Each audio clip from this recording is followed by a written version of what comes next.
Hi, I'm Shay Oliver. Welcome to The Priority Paradigm. These are stories of amazing people who have made radical changes in their life for something more important. Today, I'm joined by Heather MacKenzie, who's an international speaker and has an amazing story to tell us. So, without further ado, would you please, Heather, tell us your story? Hi, Shay. Thanks for having me today. Gosh, it's hard to even know where to start in the story. I guess I'll start at sort of my pivot point, which came in 2013, specifically October 5th of 2013. I went to an all-day conference for senior executives at the company I was in at that time, and just came away really struck by the idea that I was here for a much bigger purpose than what I was serving in a Fortune 10 company as an executive. And I didn't know what that purpose was at that point, but I opened myself up to the universe and to the possibilities and just said, show me what this is supposed to be about. And literally from that next month on, things just started really radically shifting and changing in my life. And it led me to the point where at the end of 2015, I left a 27-year career in healthcare to pursue a career as a public and international speaker. Wow, that's huge. So in many ways, you were kind of living, I guess, the American dream. I mean, you went to school, you headed into a big corporation. Yep. And you had a phenomenal job. Yeah, I mean, I felt like I was issued a prescription from my parents when I was young. And the prescription, read like, you will go to college, you will get your first job in corporate, you'll probably get your master's, you'll get married, you'll have, 2.5 children, and you'll live this sort of corporate mother-wife life. And even though I sort of, took the prescription from them, I never felt true to myself. And I lived that life for a long time. Although even inside the confines of that, I would say it was pretty unconventional. I have 6 children that I've raised, and I've raised them mostly on my own. So I've had them on my own for well over a decade now. And they, in and of themselves, represent an absolute rainbow of diversity. And I'm really proud to say that all of them are pursuing their passions, even though they're still in their 20s. I don't have a single one. First, I didn't give any of them a prescription.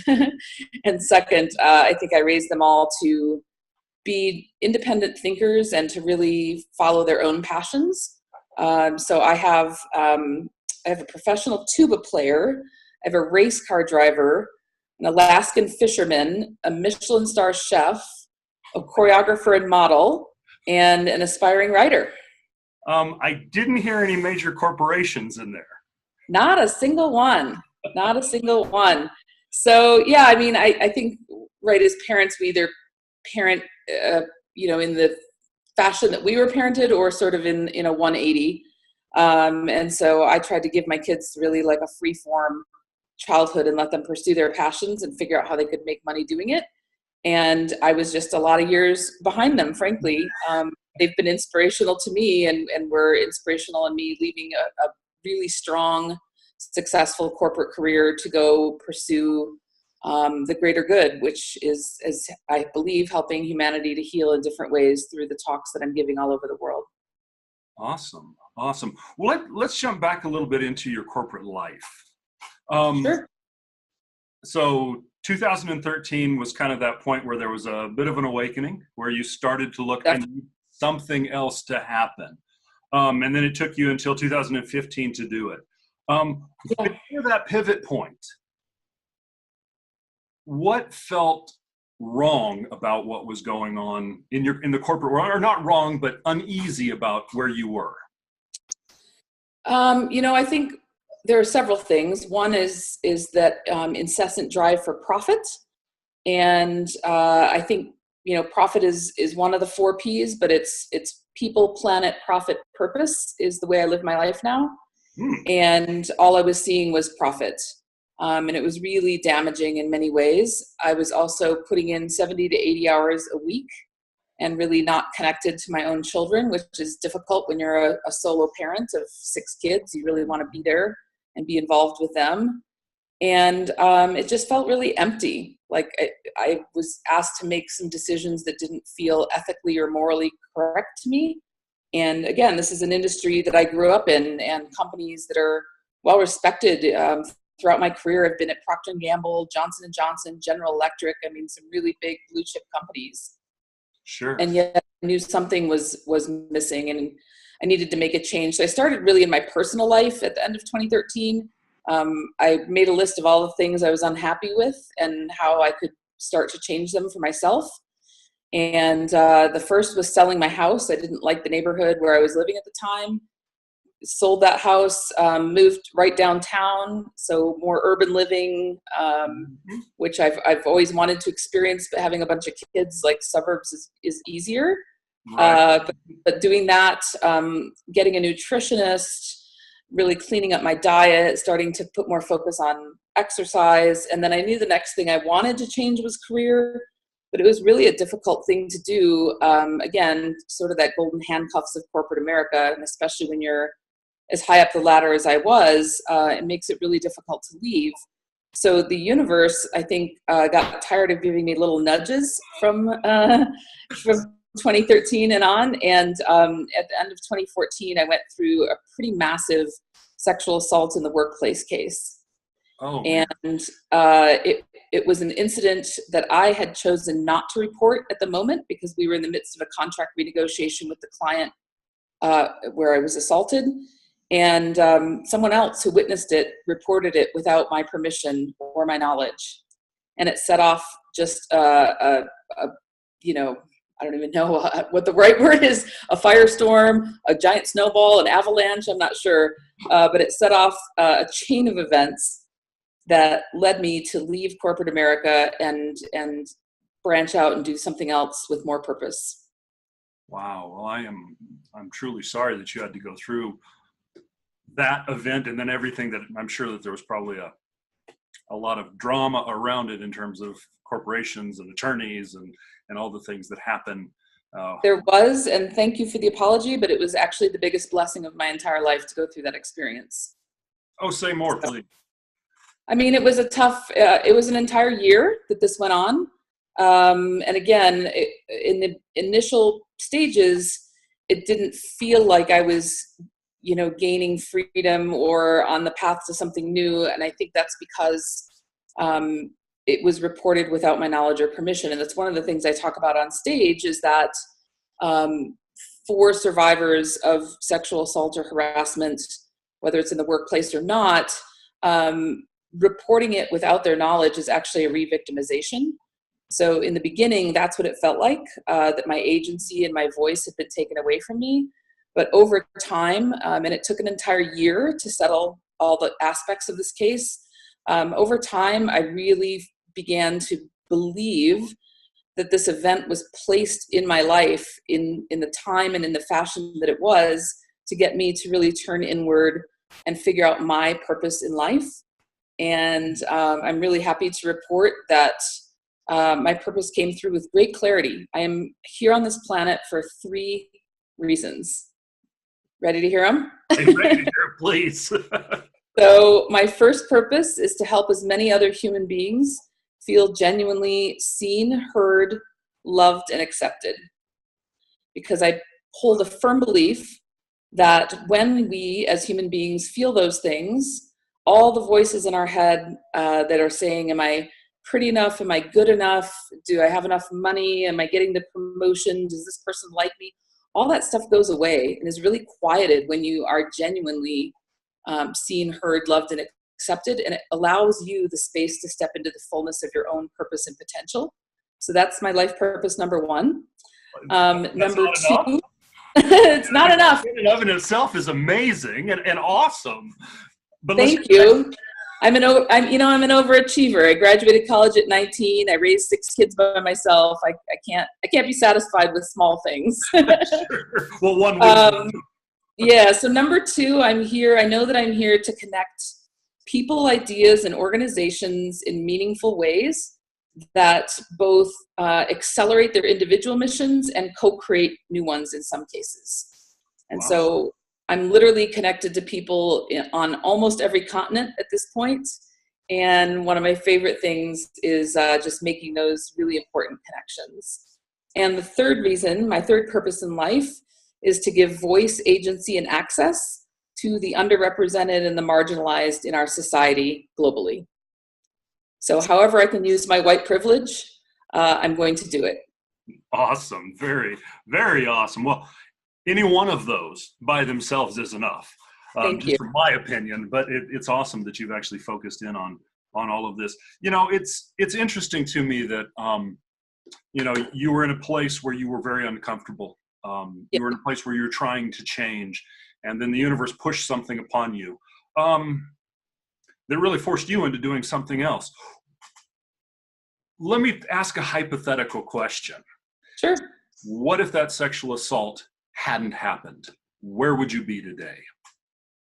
I'd like to think I'd be somewhere close to where I am, because I was the analogy or the picture, I think in pictures a lot, the picture that I carried in my head was, me in this really safe little boat trying to step out and trying to do something bigger and more and for a greater good. And I kept I'd dip a toe out and I'd jump back in the boat. And it was really, honestly, just because of the financial reasons. Having 6 kids is really expensive. And so just making sure that I could provide for all of them by myself.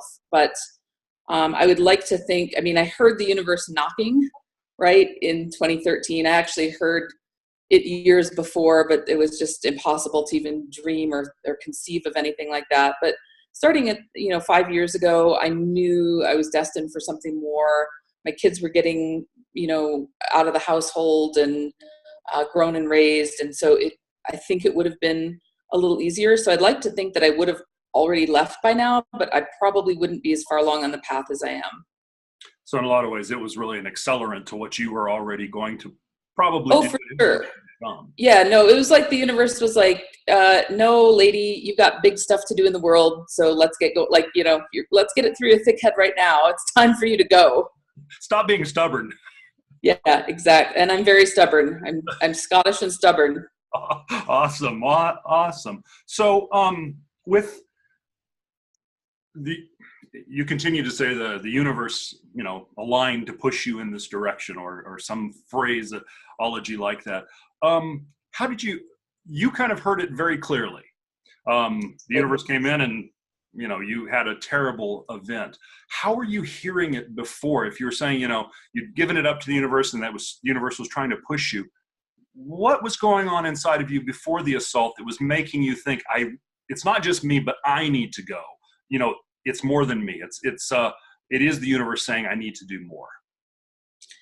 I would say it honestly started well before that. I feel like I've always had a pretty strong divine connection. And so for me, that's my religion is love, and it's universal. So I just refer to it as the universe, but however people want to interpret that as their higher power or God or whatever it is, I've just always felt really connected. And from actually 20 years ago this year, I remember very distinctly having this sort of meditative, prayerful moment where I said, what I want most in this world is to be a conduit for the unconditional love and acceptance that I feel.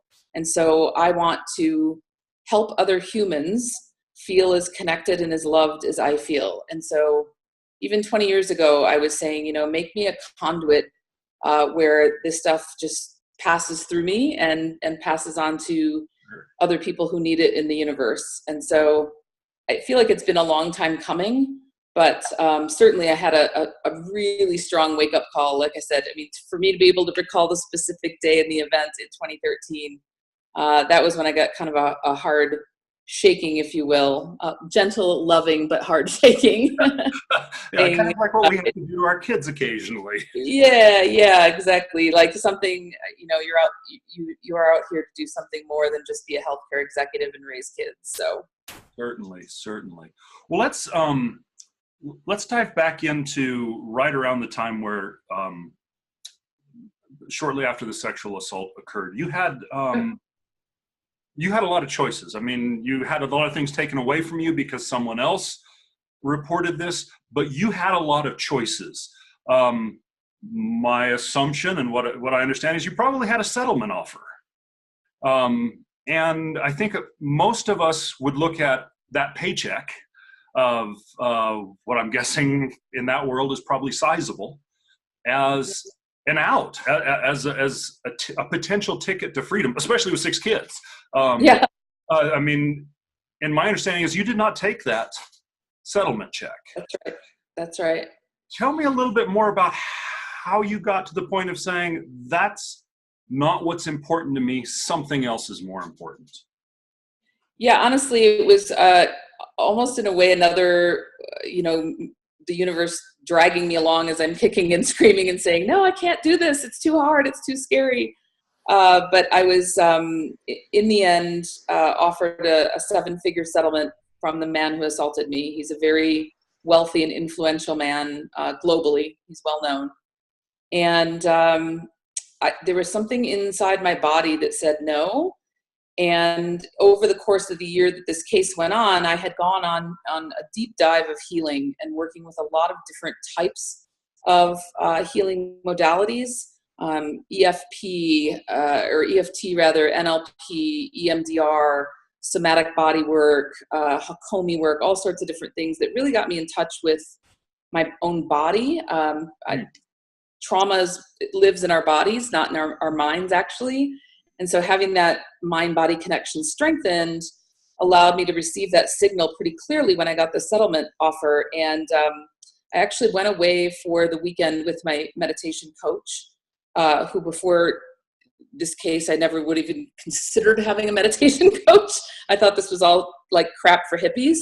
But now I am a hippie, so it's great. I'm not mad about it. Awesome. But we went away, and do you remember having like those little the magic 8-ball when you were a kid? Oh yeah. You'd ask it a question, right? Yep. So she, I jokingly refer to her as my magic 8-ball for that weekend because we dropped into a meditation when we got to our destination, and very quickly and very clearly, I got 2 messages that were frankly a little disturbing to me. The first message said, "Your silence is not for sale." And the second message said, "You have to forgive this man. Like you have to publicly forgive him." Wow. And so, I shook the 8-ball. I was like, no, that's not the right answer. Let's ask the question again. Because, 7 figures is a life-changing amount of money for anyone, and especially for a single mom. But repeatedly, over about a 24-hour period, the message was very clear and strong to me. And so I came back to Denver and met with my attorneys and said, I can't take this money. My silence isn't for sale. I don't know how I'm supposed to use this story in the world for good, but I know I am. And keep in mind, this was before our current political climate was in place. Sure. This is the end of 2015. There was the Me Too movement hadn't started. The Time's Up movement hadn't started. So I really had no inkling of what was to come in terms of survivors of sexual harassment and assault beginning to speak out. But I knew that it was important to tell that story. And more importantly, for my own sake, I needed to forgive this person. And so that one took me a few days, I'm not going to lie. But after about 3 days' time of really thinking and reflecting, and honestly seeing the man who assaulted me as a young child and wondering what harm had been done to him that caused him to turn out this way, because he is someone who's married with daughters, allowed me to write this letter to him. And I sent the letter to my attorneys. He came into their offices and read the letter in front of them. I was not there for it, but I was told that he seemed very thoughtful as he was reading it and took his time and read it over and over, and then folded it up and put it in his suit coat pocket and walked out. And that was the end. So was forgiving him for him or for you? For me, for sure. Definitely for me. I mean, I hope there's something that came of it for him. I encouraged him in the letter that I wrote him to look inward and to look at the things in his life that had brought him to this place. During my case, as it unwound 6 other women stepped forward to say that this man had harassed or assaulted them as well. Whoa. Which is honestly, I hate to say it, but the norm. These guys don't typically do things once. Yeah. They're repeat offenders. And I think that they're one of my, I hate to say it's a favorite phrase, but I use it a lot in my work, is hurt people hurt people. And so he was obviously a hurt person, and I don't know how or when or what happened to him, but for him to be so egregious and to take so many liberties, if you will, and to treat women in this misogynistic way that he does or did. Hopefully it's a did, not a does. Something happened early on that led him, to believe that these behavior patterns were acceptable, or perhaps he was running away from something and this was the only way to kind of escape his own pain. So it was mostly for me, but I hope that he got something out of it. I hope so. And hopefully that was it. Yeah. So as you went through this, shortly after the news broke and things began to roll, were most people saying take the money that you were close to, friends, family that you were talking to, or did you have friends? I guess I should ask first. I assume you had friends and family you were talking to. What were they telling you to do? The case ended up taking really, it was 12 months from the time that the initial assault happened until, we said goodbye, so to speak. And in that time, I cocooned myself pretty tightly. I wasn't letting a lot of people in. Part of it was to preserve my own energy for the case and for the litigation. And some of it was because I just didn't want too many thoughts and opinions. Again, I went on this fantastic healing journey that year, and I needed to learn better how to listen to myself and my own intuition. I've always been an intuitive person, but I think a lot of it just got buried by the busyness of life and the stress of corporate America and parenting and everything else. And so this was a really unique opportunity for me to spend a year, I won't say like in solitude. I wasn't, a monk in the mountains, but I really focused inward and listened to that intuition. So I did have a small group of folks around me. And I know that they're the right people to be around me because they said, do what feels right in your heart. Right. So, I have a tremendous tribe of folks around me in my life. My attorneys at the end were saying, take the money. That was their professional opinion. And something that they probably got out of that had you taken the money. Yeah. And I respect their opinion greatly. And we actually did end up in a spot at the very end where I took like a few months of salary from him. And in exchange, I won't name my employer. I won't name him. I won't name his employer, but I can still go out and tell the story. So that's what's most important. I have no desire or need to publicly shame or humiliate this man. His actions are between him and his creator, whoever that is for him. And I just want to use this story for good and to inspire and empower others to stand up and take control of their own lives. Awesome. So as you went through this process of taking that year, and then had the meditation weekend where things really began to pivot. Yeah. What was the biggest thing that changed inside of you? There were 2 massive shifts that happened that year, and they're absolutely life-changing. The first was that I shifted from a mindset of scarcity to abundance. Mm-hmm. And so instead of always grasping at things and thinking I don't have enough, I was able, not 100%. I still have days that I worry about things, but learning to look around me and just see the abundance that I have and the blessings that I have, and knowing that as long as I walk in my purpose, things are going to work out. That was a huge shift. And the other shift was from fear to love. So instead of walking through life fearful of what was going to happen next, I've had a frankly very trauma-filled life, and it's part of why my signature keynote now on stage is about childhood trauma and early life experiences and how they shape you for the rest of your life. And until you become aware of them and choose to make a shift in your brain patterning, they will absolutely govern you for the rest of your life. And I was governed from this spot of both fear and scarcity. One of my favorite mantras that came out of this period of healing was where we grip, we suffer.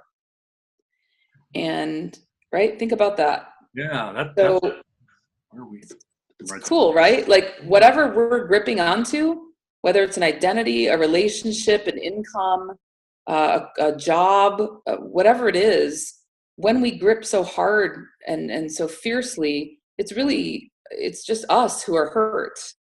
And so learning how to live, I've tried to make a shift to go from living life with like closed gripped fists to open palms that hold possibility. And I'm not perfect at it. It's an ever evolving process, but it's been a really beautiful blessing to try to start letting go of some of that stuff. Awesome. That's fantastic. So, as a father, and as a parent myself, how do you teach this to your kids? Well, let me take a step back. They saw a shift in you, I'm guessing, over that year. Oh, huge. I mean, I went from this sort of type AAA corporate executive onto cell phones, filled with importance over every crisis I was solving. My team and I at that point were managing $1 billion a year client. So no small potatoes, managing business across 24 P&Ls with about 250 people on the team. So there were a lot of moving parts and pieces. And the pattern that emerged for me that I discovered in doing this deep dive of healing that year was that I am frankly addicted to chaos. I love chaos because I feel competent in chaos. So my early patterning was around chaos, and I learned from a very young age how to manage it. And so whatever patterns we lay down in early childhood, 90% of brain development happens before the age of 5. Right. And so whatever those neural pathways are that get connected, the brain naturally seeks to reinforce those as we become older. Sure. And every time you reinforce them, you get kind of a little hit, right? That feels good. And so I had to learn how to unpattern myself from chaos. And it wasn't easy. But I feel like I'm 80% there. Now the chaos it comes in smaller doses. But yeah, it was really learning that for myself first and understanding my own patterns and which ones I wanted to shift. Sure. And how did your kids react as you were rolling through this change that you were going through, going from super corporate executive to a little bit more withdrawn? And then we'll talk about what's on the other side. Yeah, I mean, I think it freaked them out, to be honest, right? Because sure, they saw me as who I was for so many years. I have to say they were all tremendously, and to this day are still tremendously supportive of this shift and of this career change. And they've all come back and said, we knew that you were destined for something way bigger than what you were doing. And it's super cool to watch you now stepping onto international stages and affecting thousands and thousands of people is really exciting. But again, I think it freaked them out, right? Because kids, for as much as they grow up and mature, I believe that they still have fundamental needs. We all do. But when you mentioned that you're a parent, so when they're babies, you swaddle them, right? You tie them real tightly, and that makes them feel safe and secure. Right. And there are certain things throughout a child's life that continue to make them feel safe and secure once they've outgrown the little blanket. And so for my kids, that structure of this is what my mom does, this is where we live, this is how we live, this is how she approaches life, all of that really came unraveled in a lot of ways, in a lot of positive ways. But for them, I know the process, for the ones I still had at home, I only had 2 of the 6 still living at home at that time. The rest were grown and gone, but very connected. I talked to my kids like every day. I think it was a scary process. So I tried to be there to say, I know this feels foreign and different. It does to me too, but there's something greater on the other side of this. And in the end, they have all in one shape or form said to me that watching that transformative process really gave them courage in areas of their own lives to go out and do things that they might not have done. You know, I have kids who have chosen really unconventional careers and paths not frequented by many. When my oldest one wanted to go to a music conservatory for college, and he ended up not just at any old one, but the very best one in the United States with a 4% acceptance rate, and he graduated top of his class. But the voices all around, which were primarily my family of origin, were saying, man, he better get a business degree with that music degree. He's not gonna, musicians don't make money. This isn't gonna work. And I really did my best to create a container of psychological safety. That's the best way I can describe it, was to put this thing up in front of or around him to keep those voices of negativity and doubt away, and just say, you can do this. And if this is what you want to do with your life, if you want to be the best tuba player in the world, go and do that. And you know what? That kid had his Carnegie Hall debut at 24 years old. Whoa, awesome. Got a full ride for his master's in music. And he is currently, at the age of just 28, he is one of only 6 military music arrangers in the entire United States military around the world. Wow. So you can do it. We can all do it. It's just having both your own self-confidence, and I think having the people around you that are going to be cheerleaders and encouragers, while keeping it real, right? Sure. You can't live with your head in the clouds, but I think it was a huge influence on each of my children as they've chosen their respective unusual career paths to sort of keep those voices at bay. My 5th son decided to leave college and become a race car driver. And he's been one for a couple of years now, but I'll never forget, I was telling my cousin and his wife, who were close to my son, I was saying, he's made this decision, and it's amazing to me that he's been into cars since he was 2 years old. This is his thing. This is his native genius. And their response was to literally gasp, and they were like, oh my God, you must be so horrified. Oh my God, I can't believe he's leaving college as a junior. And I'm like, horrified? I'm proud of him. Are you kidding me? This is great. Uh-huh. He's decided, I don't want to be a mechanical engineer. I want to go race cars. Go do it, buddy. You know what I mean? It's super cool. But I think a lot of people have those voices, whether they're in their own heads or coming from close friends and family, that keep us trapped in places that we don't want to be. Mm-hmm. Right? Because they're just telling us, even in loving ways, you can't do this or you shouldn't do this.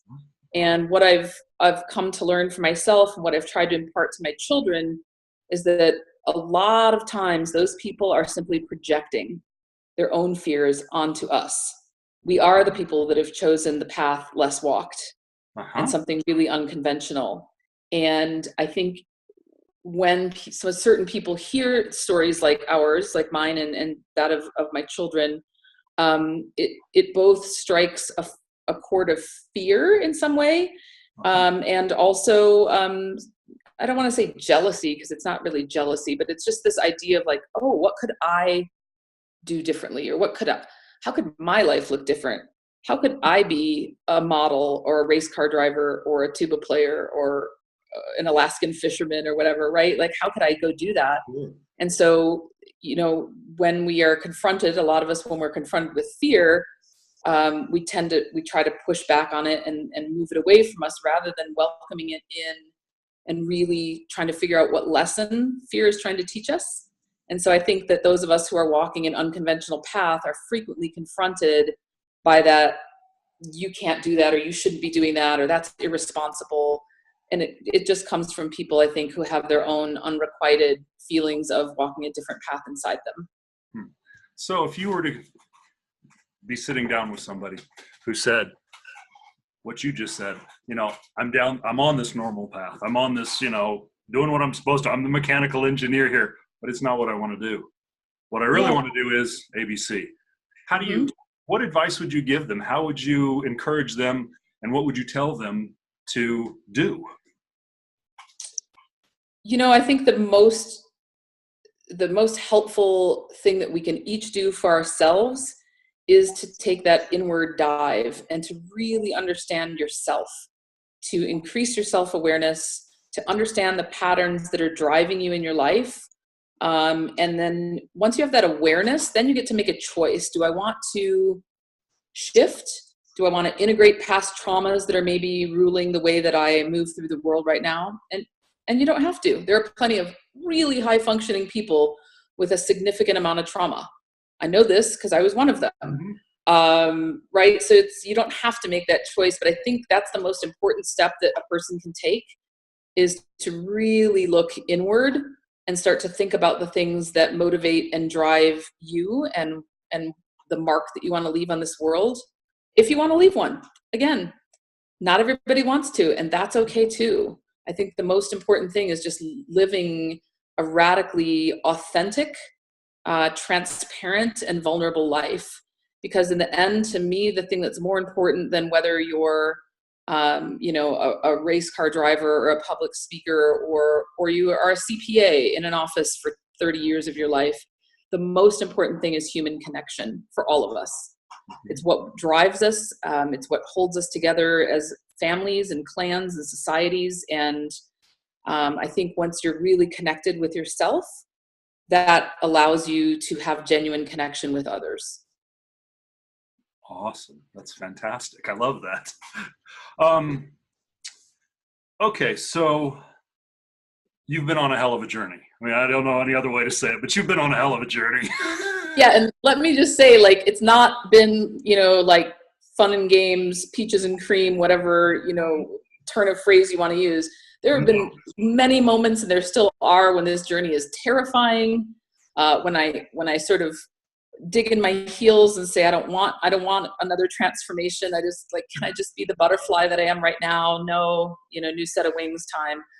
So I don't want to misrepresent and say, like, I live this totally zen, peaceful, meditative life, and money just pours in when I ask for it. And it doesn't. It's not, but I wouldn't trade it. I wouldn't trade it. Like, I've made some really cool connections and relationships throughout this journey. Most importantly with myself, but then with other people that I don't think I ever would have had if I had stayed in that sort of traditional path. So if you had a chance today to go back and talk to that 19-year-old college graduate that was you, what would you tell him? You know, I would encourage her to be true to herself and to have the strength to stand up and say, this is not my path. You know, there were the only times in my life that I've ever gotten into trouble, so to speak, were when I ignored my intuition. So I knew a life in corporate America wasn't for me at 19, but I did it. I actually knew that the man I married was not who I was supposed to marry. Like, I had a moment in the back of the church in my dress, like, I shouldn't be doing this. But you have 250 people in the church, and it's your childhood sweetheart, and all the family is on both sides is so excited. I adopted a child from India in 1994. And the moment I laid eyes on her, I traveled to India to get her. I knew I wasn't supposed to adopt her, and I did. And I ended up having to give her up 2 years later.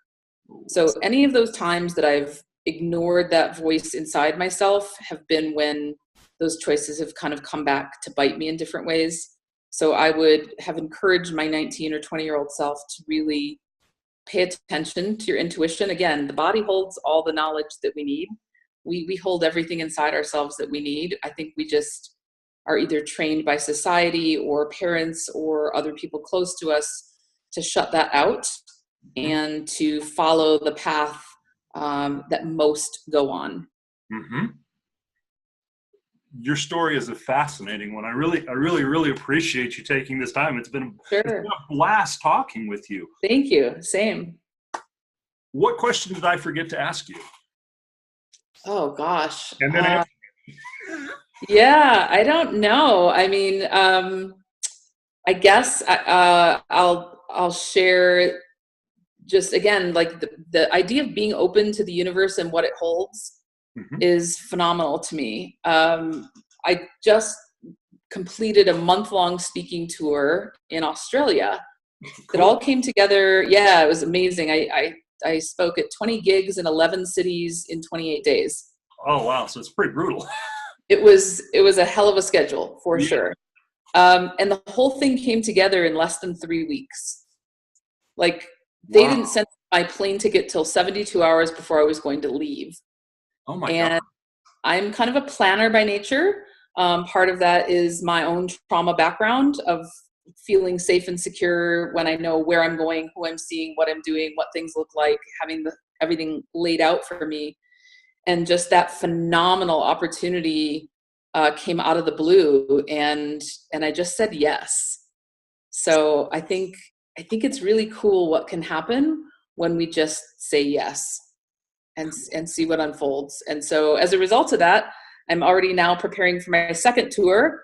I have an agent in Australia now, and I'm going back in 3 weeks. And, you know, I feel like I'm on the path to creating a different life for myself, even beyond an unconventional career at this point, to one where I'm going to live half the year in another country and half the year back in the US. And so it all started with just saying yes. Very, very, very cool. So if somebody wants to know a little bit more about you, whether they're in the United States or in Australia, do you have a website or different resources they could find more out about you? I do. My website's undergoing a massive renovation, but it's still up. It's just a little outdated at this point. But my website is just my name. So it's Heather J. MacKenzie, MacKenzie.com. So just heatherjmackenzie.com. You can follow me on Twitter and on Insta. You'll find me at Heather_J_Mac, MACK, on both those platforms. And of course, I'm on LinkedIn and also have a Facebook page. Awesome. Very awesome. Well, Heather, I really, really, really appreciate your time today. This has been a phenomenally awesome conversation for me. Yeah. I loved getting to know you. And I know that there's a lot of people that are going to listen to this and be very inspired by your story. It's really phenomenal. So thank you very much for sharing it with us. I'm happy to, Shay. Thanks for inviting me to be a part of your project. Thank you very much.